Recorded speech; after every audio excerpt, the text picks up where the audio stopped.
Cette nuit, sur Arte, nous papillonnerons sans retenue sur les moissons de Métropolis et tourbillonnerons comme des marionnettes sur Manuel de Falla.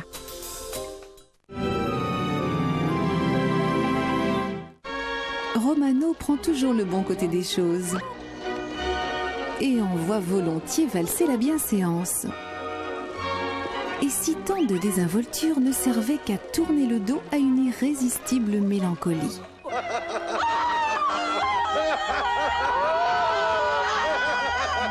Les yeux noirs de Nikita Mikhalkov avec, nous l'aurons reconnu, un Marcello Mastroianni plein de malice, ce soir à 20h45 sur Arte.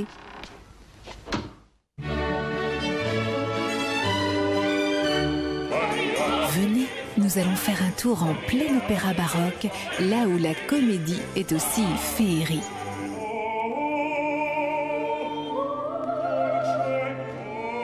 Et de scènes d'amour en scènes d'humour, vous verrez quel effet ça fait, une vraie plongée dans le spectacle total. Signé René Jacobs et Herbert Wernicke, la Callisto du très vénitien Francesco Cavalli. C'est mercredi à 21h40.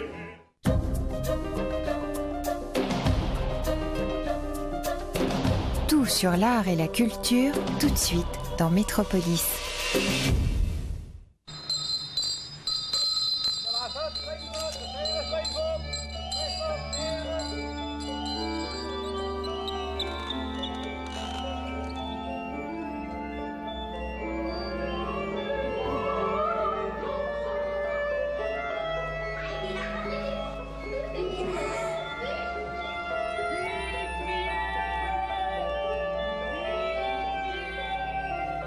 J'ai essayé d'exprimer la seule chose qui me tienne à cœur.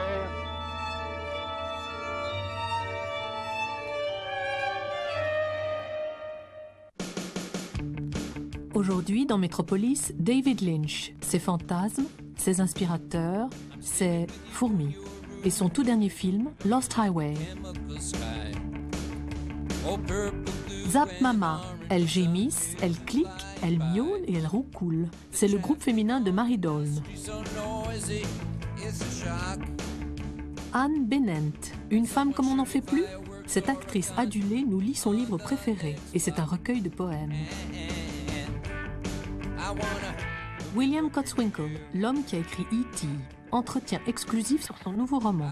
Titre français provisoire, L'ours qui franchit la montagne.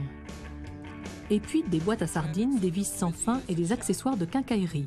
Michael Mariotte décoiffe le design international.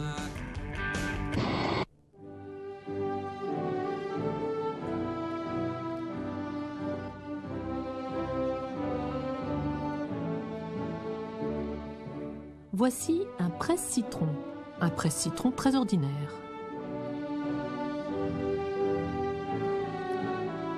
Et une ampoule très ordinaire elle aussi. Mais les deux objets sont faits l'un pour l'autre et à eux deux, ils font un lustre en cristal.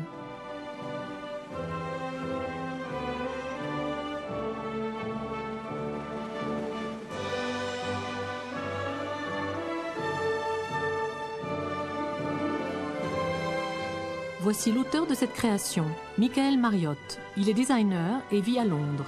Son père est antiquaire et Michael a résolu le conflit père-fils à sa façon, très british et avec beaucoup d'humour.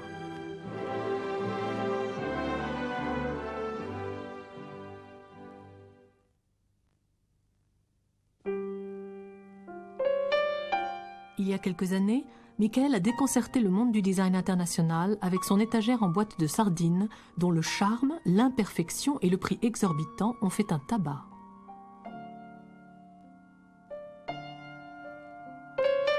Michael collectionne, recycle, assemble des objets qui n'ont rien à voir et crée des meubles qui nous font sourire.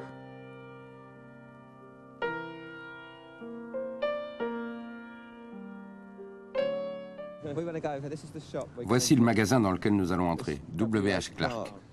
C'est quel genre de magasin? Une quincaillerie pour les constructeurs de camions, de remorques et de trucs de ce genre. C'est votre magasin préféré? On peut dire ça. En tout cas, dans le coin, oui, c'est sûr. La façade extérieure est déjà super. Cette inscription blanche sur fond bleu est géniale. Et ces vitrines sont fascinantes. Il y a des articles de quincaillerie magnifiques. Je suis tombé follement amoureux de ces charnières. C'est celles qu'on retrouve à l'arrière de toutes ces camionnettes. Celle-là. J'aime ce genre de choses. Qui dessine ça? C'est ancien, le créateur est anonyme. C'était probablement un ingénieux ingénieur des années 50. Quand vous voyez ce genre d'objet, vous vous dites « je vais prendre ça pour mes prochains meubles ». Oui, peut-être. Celui-là, c'est l'un de mes designs graphiques préférés. Trollel, le meilleur au monde. C'est pour se laver les mains? Non, non, c'est pour polir le bois.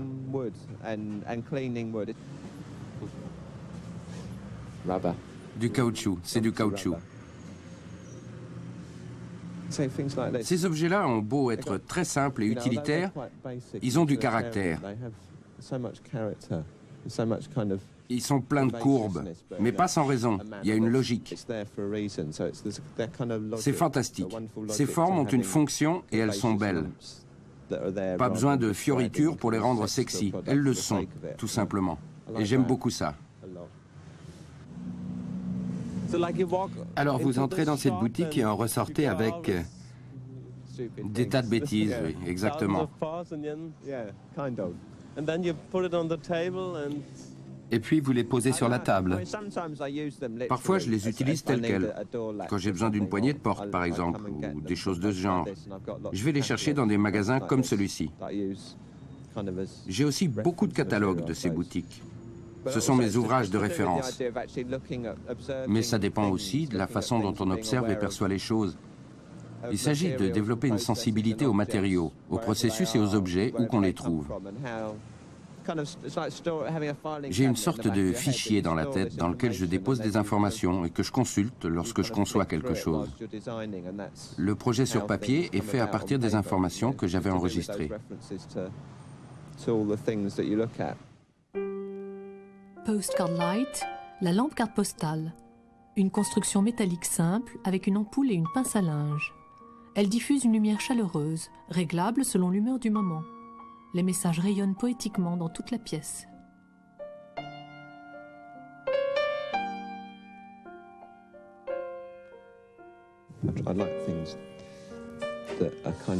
J'aime bien manier les objets. Plus on s'en occupe, plus on apprend à les apprécier et à les aimer. Ça n'a rien à voir avec le fait de trouver d'emblée dans une boutique quelque chose qui vous plaît tout de suite.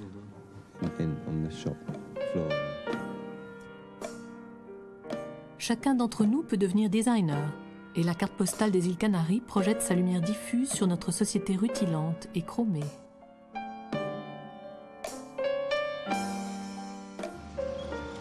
Aujourd'hui, l'industrie s'intéresse aux maquettes de Marriott et on commence à fabriquer ses meubles en série.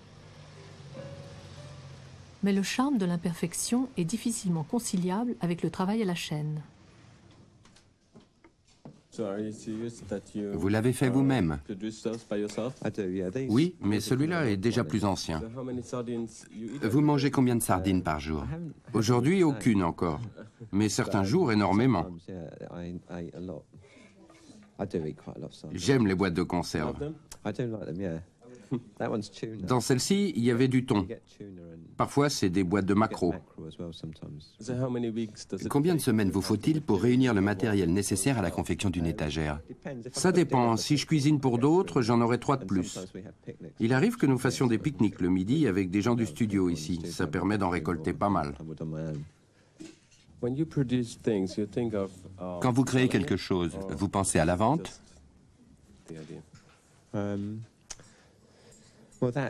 Eh bien, cet objet-là, c'était juste une idée. Mais ça se vend depuis des années. Ce bougeoir, par contre, a toujours été destiné à la vente.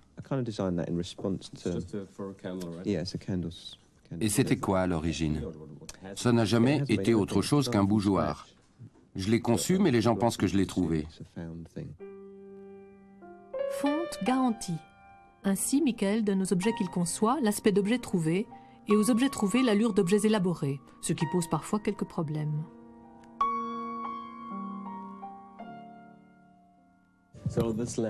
Pour cette lampe, vous vous êtes dit, j'ai besoin d'un plafonnier. Oui, je crois que j'en avais une autre avant, faite à partir d'une passoire à légumes. Et puis l'idée m'est venue d'utiliser ce seau. Le plastique jaune donne une belle lumière. C'est un petit rayon de soleil dans le studio, non? Oui, c'est très chaud comme lumière. Je trouve ça bien de transformer un seau de chantier en lampe. C'est un moyen très économique, pratique et utile de fabriquer un plafonnier. Mais je n'en ferai pas un produit. C'est pour mon plaisir, pour avoir une lampe bon marché au-dessus de ma table, toute prête et qu'on peut trouver au coin de la rue. Mais ça ne serait pas cher du tout à faire. Oui, un de mes amis pensait que nous devrions la commercialiser. Mais j'estime qu'on ne pourrait pas en demander assez cher pour que ça vaille la peine. Les gens diraient, ce n'est qu'un seau, il ne vaut que 40 francs, je peux le faire moi-même. Et combien coûte l'étagère en boîte de sardines? 800 francs en boutique, mais c'est autre chose. Pourquoi? L'étagère dépend de mon régime alimentaire. Pour la lampe, j'ai juste besoin d'aller faire un saut au magasin de bricolage. L'étagère est une pièce insolite, inhabituelle, quelque chose d'amusant. Revenons à la lampe. Vous pensez que personne ne serait prêt à payer pour ça? Exactement. Vous, combien seriez-vous prêt à la payer? Je la ferai moi-même. Et voilà, vous êtes designer. C'est simple. Il suffit de percer un trou et de visser une ampoule. Je pense que la plupart des gens seraient vexés de devoir payer pour un seau, percé en plus. Un seau inutilisable en tant que tel, puisqu'il est percé.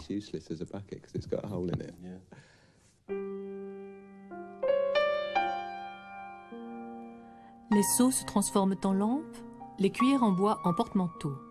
Et on se demande chaque fois pourquoi nous n'avons pas eu cette idée nous-mêmes. La forme est superbe, et le problème de la bride arrachée et du col déformé est résolu.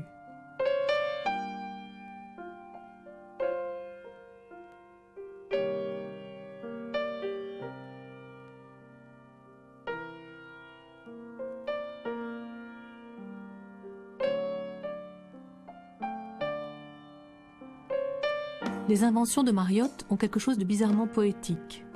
Et les chaudes couleurs du monde rayonnent à travers un atlas scolaire maintenu par une cornière achetée dans une quincaillerie du East End londonien.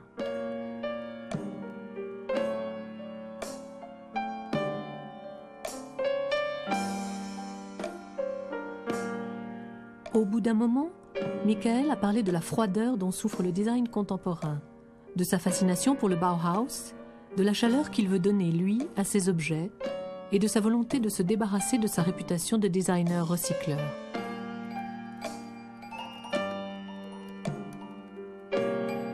Ensuite, on est allé dans une boutique de créateurs. On a fouillé un peu et fini par trouver effectivement une table conçue par Michael. On avait déjà vu les pieds quelque part.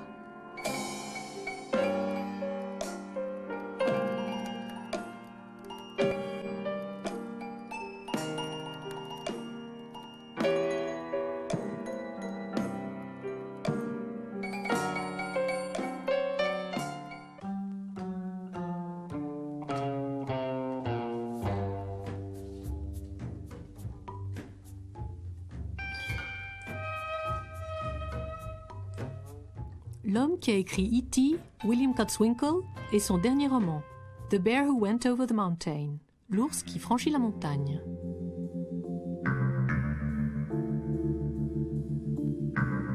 C'est un être solitaire qui vit dans des forêts enchantées et impénétrables, où il se retrouve face à lui-même et à sa solitude. À partir du néant muet des troncs d'arbres, il recrée le monde. Au fin fond de nulle part, au bout de tous les chemins, dans le Maine par exemple, en Amérique du Nord, dans des forêts profondes, là où les ours et les poètes se souhaitent bonne nuit, vit un personnage qui semble tiré d'un mauvais roman, William Kotzwinkle, le poète. La pièce où il travaille donne sur l'océan et l'infini.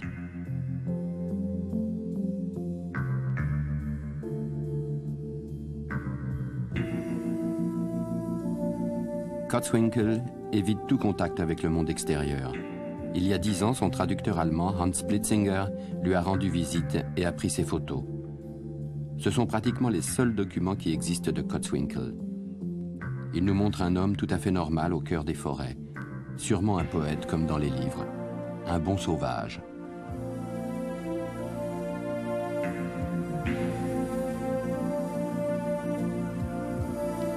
Mais Kotzwinkl n'est pas un poète pauvre, c'est un auteur de best-sellers.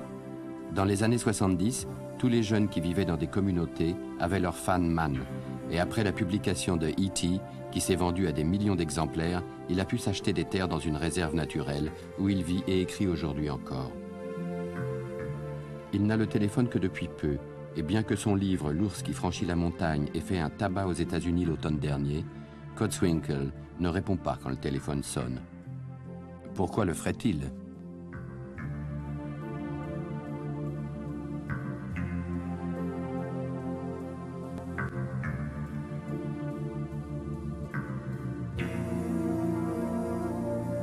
Kotzwinkl a cependant fait une exception pour Metropolis et via satellite, l'artiste du fond de sa tanière raconte au monde des médias éberlués qu'il n'est qu'un poète solitaire.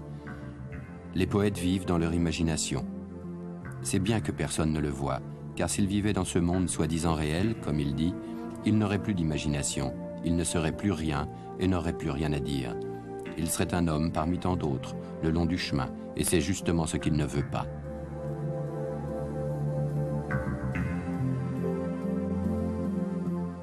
I'm just a solitary writer. I live in this deep solitude of mine, and it's best that I'm not seen by anyone because I live in the imagination, and when I get out into the so-called real world, then the imagination ends, and I'm nothing at all, you might say, because I don't have the scope. I'm just another character walking along. Avec L'ours qui franchit la montagne, Kotzwinkl et son imagination sont allés dans le grand monde. À New York, dans le monde du business et de l'édition, là où personne ne le lit, mais où on monnaie les poètes comme une matière première. Le livre de Kotzwinkl parle d'un ours qui trouve un manuscrit dans les forêts du Maine et part pour New York avec ce manuscrit pour y devenir une star et un homme.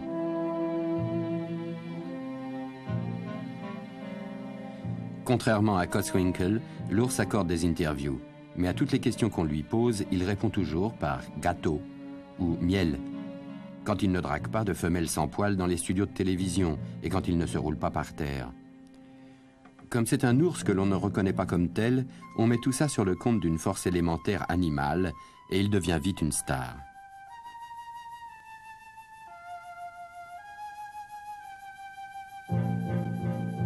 Kotzwinkl, star lui-même, prétend en revanche qu'un ours aurait un jour volé un manuscrit à sa femme. Évidemment, l'ours c'est lui. Il a simplement bien profité de toutes les leçons de l'ours.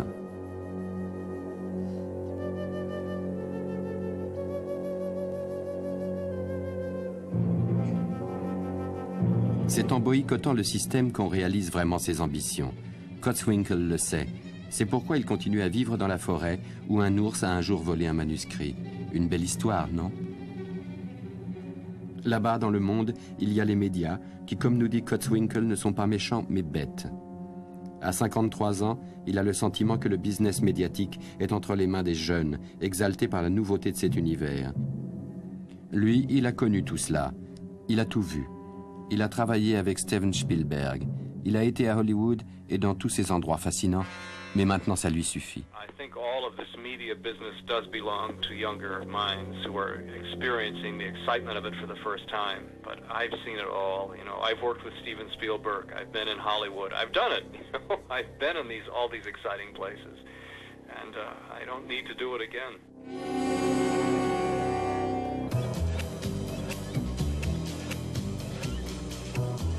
On pourrait se dire que l'on a affaire à un illuminé complètement coupé de la réalité. Mais c'est tout le contraire. L'ours qui franchit la montagne est une marchandise qui se vend bien. Idéale pour le marché américain des médias sur lequel le livre ironise à merveille. Oui, c'est ça l'Amérique. Du bon divertissement bien ficelé, pas vraiment ésotérique, mais 100% professionnel. sans profondeur, mais parfaitement exécuté. Personne ne sait faire ça dans les forêts européennes.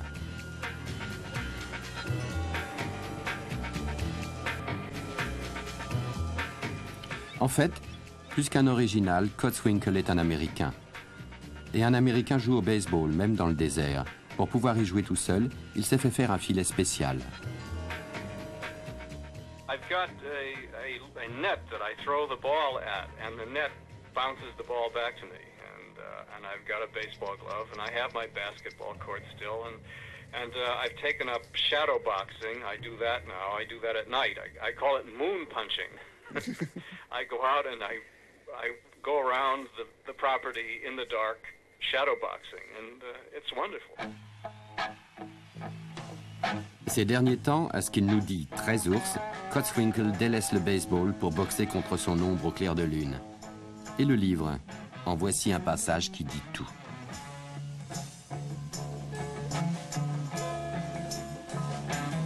Déçu, l'ours renifla le manuscrit. De la nourriture pour termites, se dit-il. Mais alors qu'il allait reprendre sa route en trottinant, une ligne sur la première page attira son attention et il se mit à lire. Jusque-là, ses lectures se limitaient aux étiquettes des pots de confiture, mais quelque chose dans le manuscrit l'incita à poursuivre. Vraiment, se dit l'ours, ce n'est pas mal du tout. Il y avait beaucoup de sexe, et aussi pas mal de choses sur la manière d'attraper les poissons. Tous les détails étaient exacts et décrits de manière passionnante. Dans ce livre, on trouve tout, se dit-il en remettant le manuscrit dans le porte-document. Il prit la poignée entre ses dents et prit le chemin de la ville. Fin de citation, fin de la critique. Cotswinkle et son ours ont du succès, et ils en connaissent un bout. Quand nous lui avons demandé comment nous pourrions décrire son livre, Cotswinkle nous a répondu que nous pourrions dire simplement que le livre parle de sexe et de la manière d'attraper les poissons. You have to say it's a book about sex and fishing. L'ours qui franchit la montagne est paru en Allemagne aux éditions Eichborn et n'a pour l'instant pas d'éditeur français. But I know I'll think of you every step of the way. Un groupe féminin et de la musique africaine, Zap Mama.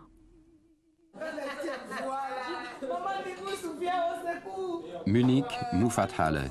Nous avons rencontré les membres de Zap Mama 2 heures avant le concert. Elles sont originaires du Burundi et de Jamaïque, de Côte d'Ivoire et du Danemark, de Belgique et du Sénégal. Oui, qu'est-ce que j'avais fait?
C'est une chanson d'amusement, de clair de lune.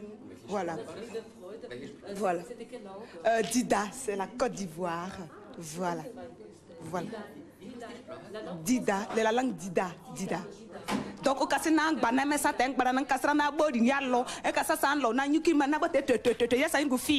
ça c'est du Dida. Merci. Quelqu'un vient prendre le micro.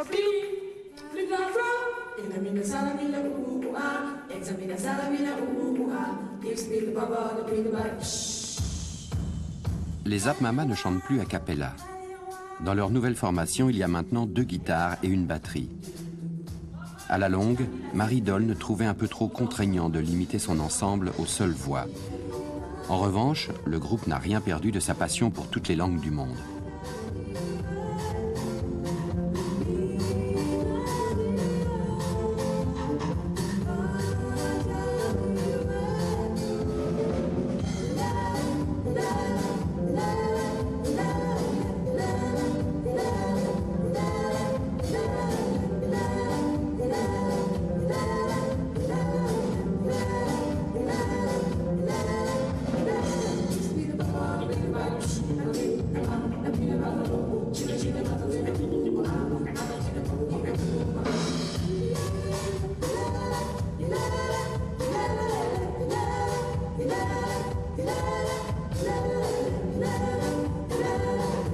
Zap Mama chante en anglais et en français, en Ambusu et en swahili, en arabe, espagnol et malais.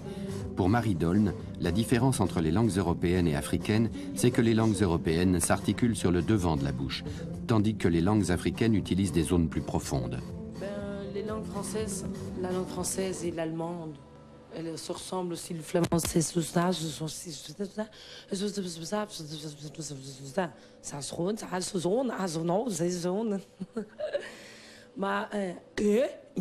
it's in the beginning when it's European. I go in Africa.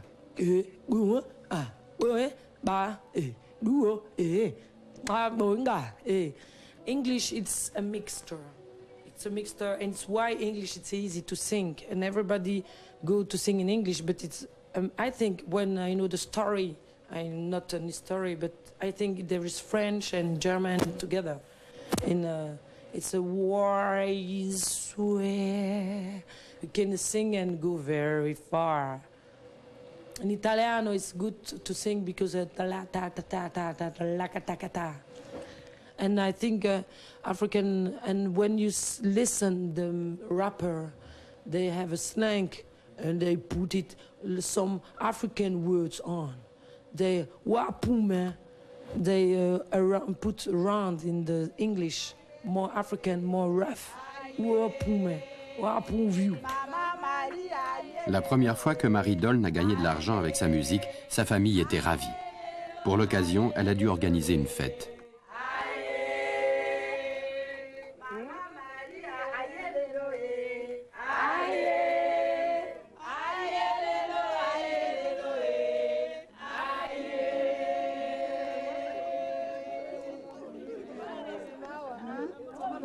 Ça va les mamans? Toute belle. T'as grandi, hein?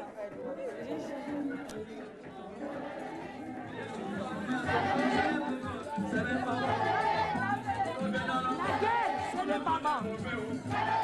La guerre, ce n'est pas bon, ce n'est pas bon. La guerre, ce n'est pas bon, ce n'est pas bon.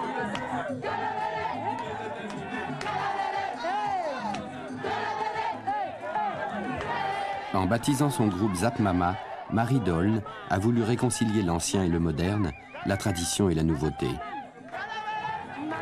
La mère de Marie Doln est originaire du Zaïre et la langue de sa mère,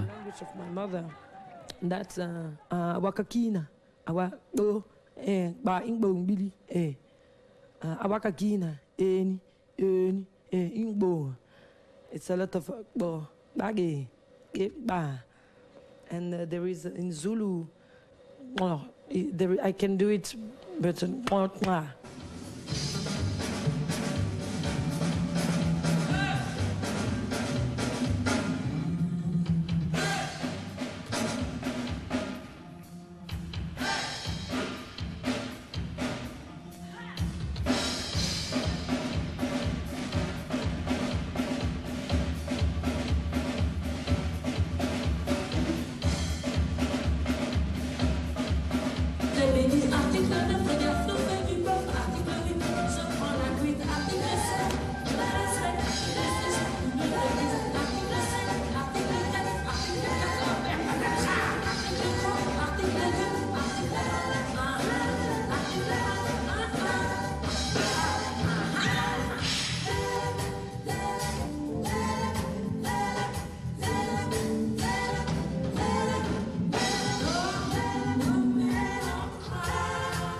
Si elle s'intéresse aux sons et aux langues, Marie Doln ne se considère pas pour autant comme une ethnologue chanteuse. C'est comme je suis plutôt dans le monde du jazz, alors j'aime bien rencontrer des gens, échanger leur énergie. Et pour m'inspirer, je prends chaque fois des nouvelles personnes qui me donnent et je donne. Parce qu'il y a beaucoup de gens qui s'intéressent à mon travail, mais je m'inspire d'eux aussi. Ils ont des énergies différentes, des pensées différentes et des timbres de voix. Je me dis, c'est comme dans la peinture, je choisis des timbres qui vont ensemble.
David Lynch, portrait du réalisateur en surréaliste.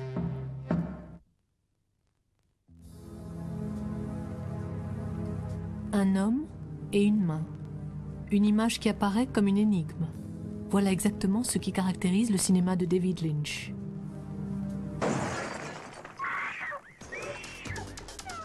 Dans le dernier film de David Lynch, Lost Highway, on a plus d'une fois l'occasion de perdre pied. Pour commencer, on y voit un homme regarder une vidéo qui le montre en train de tuer sauvagement sa femme, alors que lui-même n'est pas au courant. Souvenir refoulé ou cauchemar éveillé?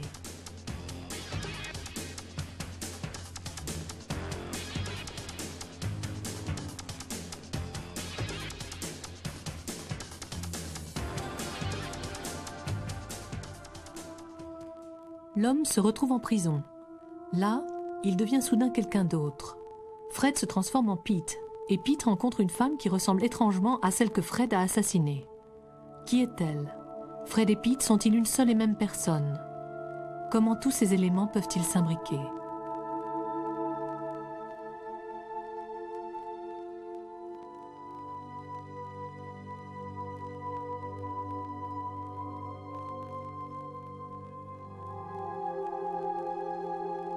On sort du film avec l'impression de n'avoir rien compris. Et on se demande si David Lynch, le réalisateur, a lui-même maîtrisé le sujet de l'intrigue.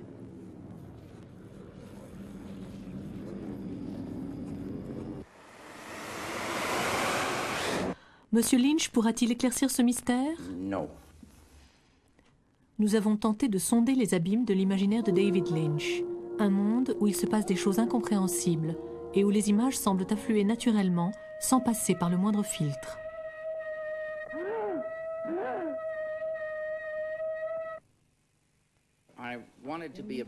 J'ai toujours eu envie de devenir peintre. J'ai donc fait des tableaux, mais j'avais l'impression que ce serait mieux en y ajoutant du son et du mouvement. Alors je me suis acheté une caméra 16 mm, une Bolex. À l'époque, je croyais que toutes les caméras étaient les mêmes, que seule la marque changeait. Et j'étais très étonné de constater que les prix étaient si différents. Quand j'ai réalisé l'alphabet, je me suis dit que ce serait sûrement mon dernier film. Parce que tout ça coûtait beaucoup trop d'argent. Une centaine de dollars pour l'écran et autant pour le matériel cinématographique. Je ne pouvais pas me le permettre. C'est ici, au Bob's Big Boy, qu'il a travaillé 7 ans à Eraserhead, son premier long métrage.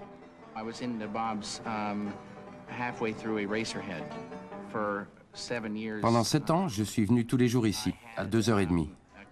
Je buvais des tonnes de café très sucré et un milkshake au chocolat. Ça me mettait dans une sorte d'ivresse sucrée. Et je notais des idées sur des serviettes en papier. J'appelle cet état le bonheur granulé.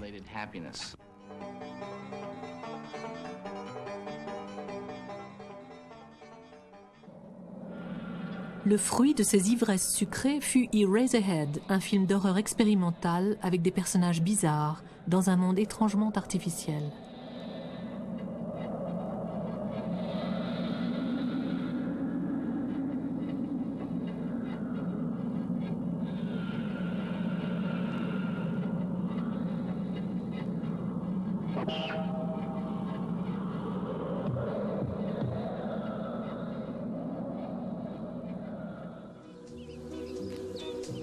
Neuf ans plus tard, il réalise un film aux antipodes d'Eraserhead.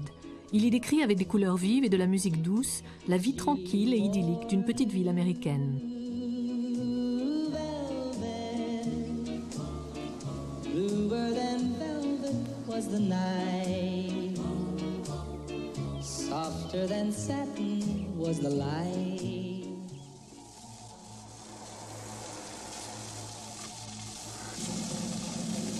Derrière ce vernis, le mal attend son heure. Un cauchemar à base de drogue, de sexe et de violence.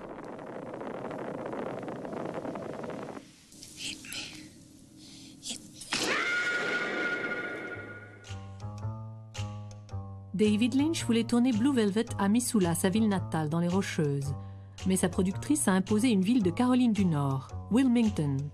Dans le film, l'endroit s'appelle Lumberton, une petite ville américaine idéale où les gens peuvent s'adonner en toute tranquillité à leurs hobbies.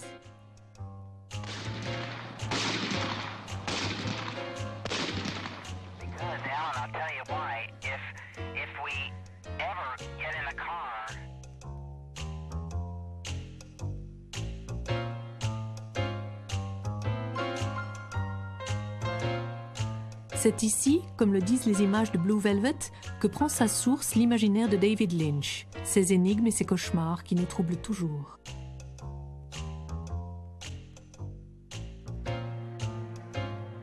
David Lynch n'explique pas non plus à ses comédiens la logique des images et des situations.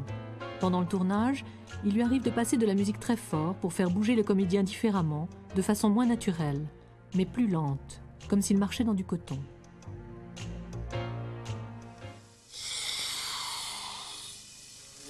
La célèbre scène sadomaso de Dennis Hopper et Isabella Rossellini est devenue une sorte de manifeste. Ici, l'étrange a toutes les apparences de la normalité et vice-versa.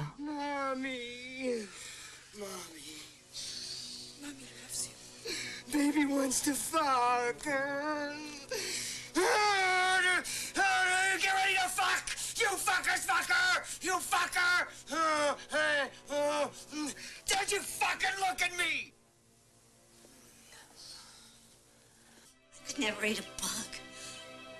L'ironie et le mielleux du happy end traditionnel font également partie de cet imaginaire pétri de sitcom américain. À la fin, le vernis réapparaît comme si rien ne s'était passé.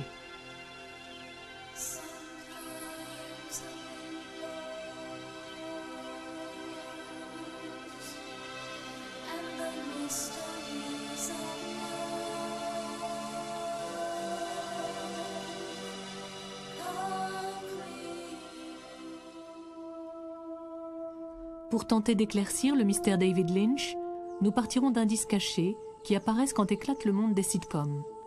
Dans Blue Velvet, Jeffrey trouve dans l'herbe une oreille coupée qui sera à l'origine de toute l'histoire du film. Cette oreille est grouillante de fourmis.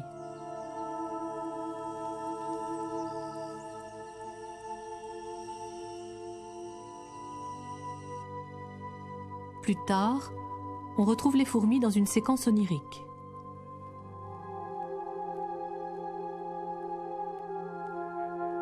Les autoportraits de David Lynch sont eux aussi peuplés de fourmis.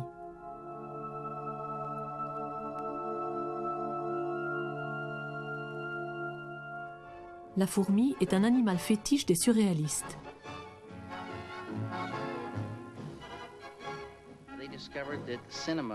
Les surréalistes ont trouvé dans le cinéma le médium idéal, parce qu'il permet à l'inconscient de s'exprimer.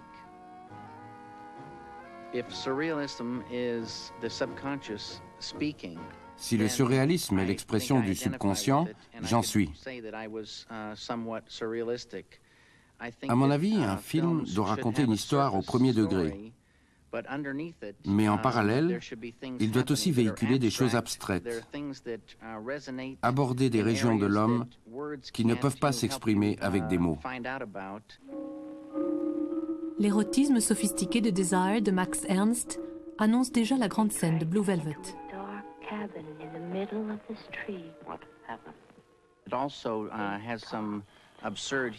Ce film est plein d'humour abstrait. Il est très difficile de faire de l'humour dans une ambiance aussi onirique, parce que la plaisanterie peut très vite faire sortir du rêve. Les rapports entre rêve et ironie sont très subtils.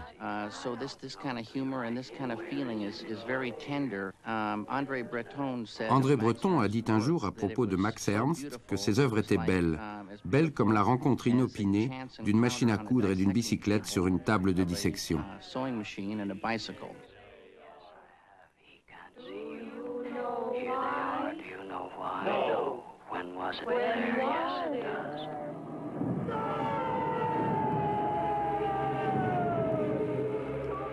Twin Peaks est dans la droite ligne de Desire. Les surréalistes ont toujours cherché à supprimer les barrières du subconscient pour que les images puissent s'exprimer en dehors de toute censure.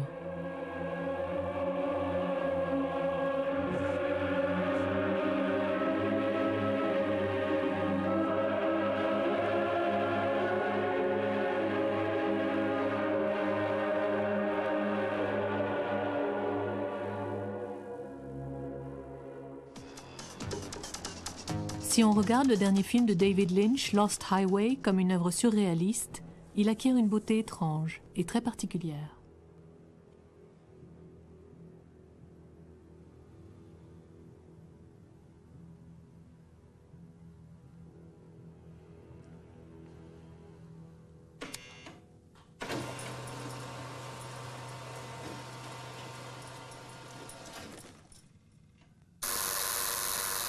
Par interphone et par vidéo, Fred reçoit des informations bizarres qu'il ne comprend pas. Dick Morant is dead.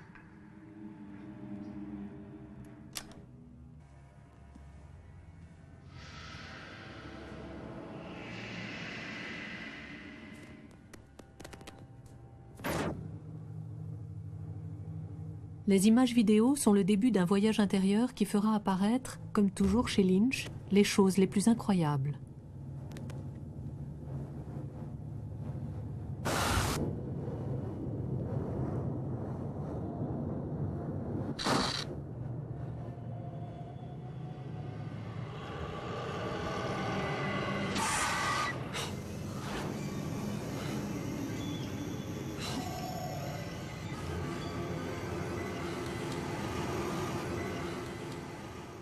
Mais soudain, dès que Fred le meurtrier est devenu le brave Pete, on se retrouve dans le monde provincial déjà vu dans d'autres films de Lynch.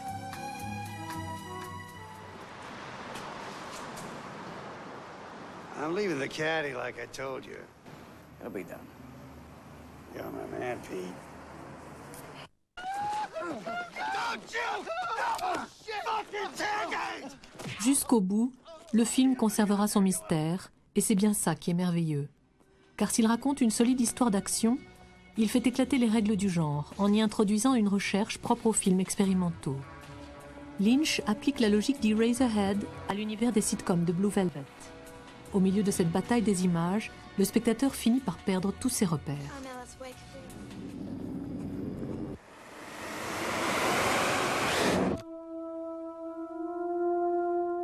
Mais au fond, le film de David Lynch renoue avec une certaine tradition. Le cinéma, comme le rêve, n'a-t-il pas pour vocation d'être drôle et terrifiant ?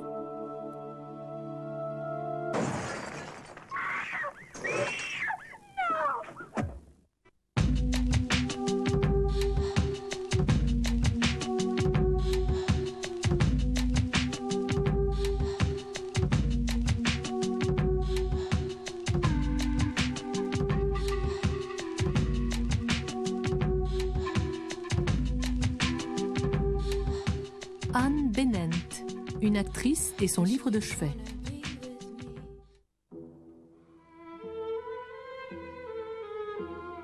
Nous sommes allés à Vienne, cette ville merveilleusement désuète avec ses façades art nouveau et ses vieux ascenseurs. Nous sommes allés à Vienne pour rencontrer une comédienne, Anne Bennent. Elle vit dans le quartier de la Josefstadt, nous reçoit dans un appartement à moitié vide et nous parle de son livre préféré.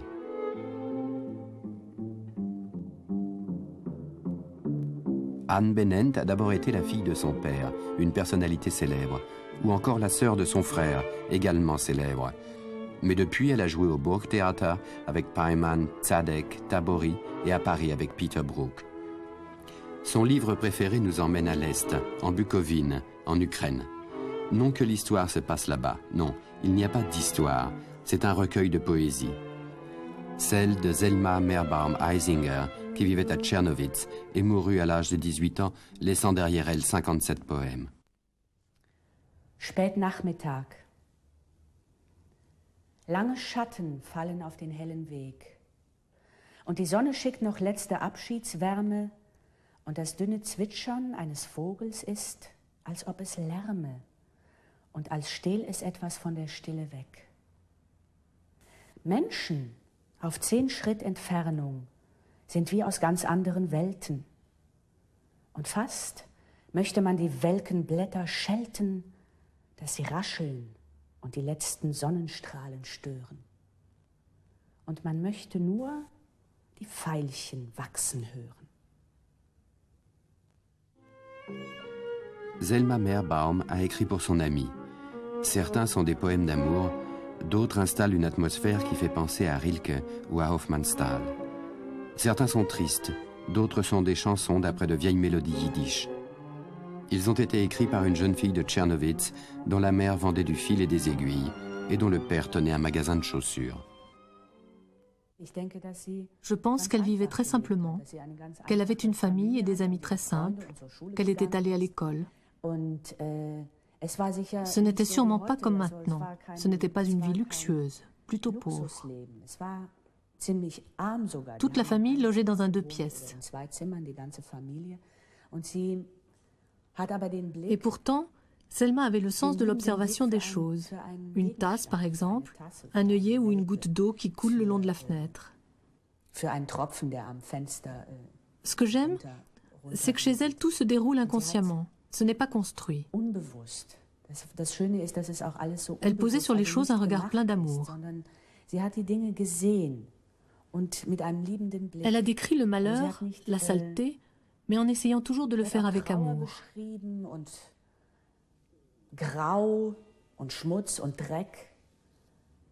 Elle ne décrivait pas les choses sur un mode dépressif ou en aspirant à toute autre chose.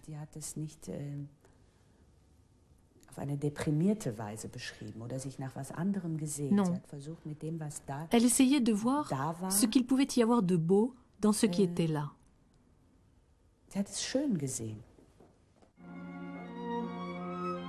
En 1941, les troupes allemandes et roumaines entrent dans Tchernowitz. Comme tous les juifs, Selma Meerbaum-Eisinger perd ses droits de citoyenne. Elle continue à écrire des poèmes à son amie Liza Fishman, en allemand, du ghetto ou du camp de travail, où elle mourra du typhus en 1942. Un ami a fait un dessin de la scène où on l'emporte hors du camp, enveloppé dans une couverture. Je ne peux pas séparer dans ma tête le poème du destin de son auteur.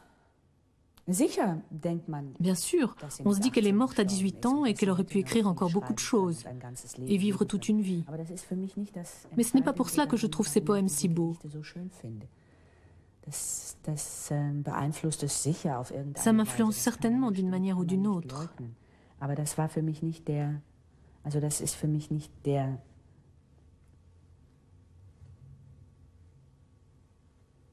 J'admets que d'une certaine manière, cela m'influence un peu, mais c'est sa vie qui m'impressionne, plus que sa mort. Tragik. Das ist das Schwerste. Sich verschenken und wissen, dass man überflüssig ist. Sich ganz zu geben und zu denken, dass man wie Rauch ins Nichts verfließt. 23.12.1941. Mit rotem Stift hinzugefügt, ich habe keine Zeit gehabt, zu Ende zu schreiben.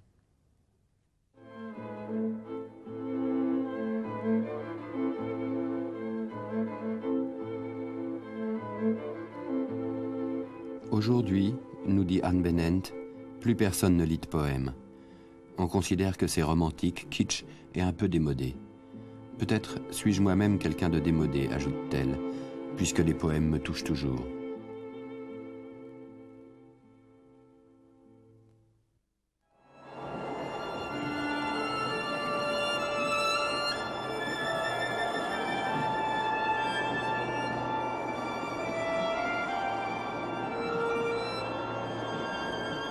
Samedi prochain, un Métropolis spécial à l'occasion du Parlement des écrivains à Strasbourg, le 27 mars.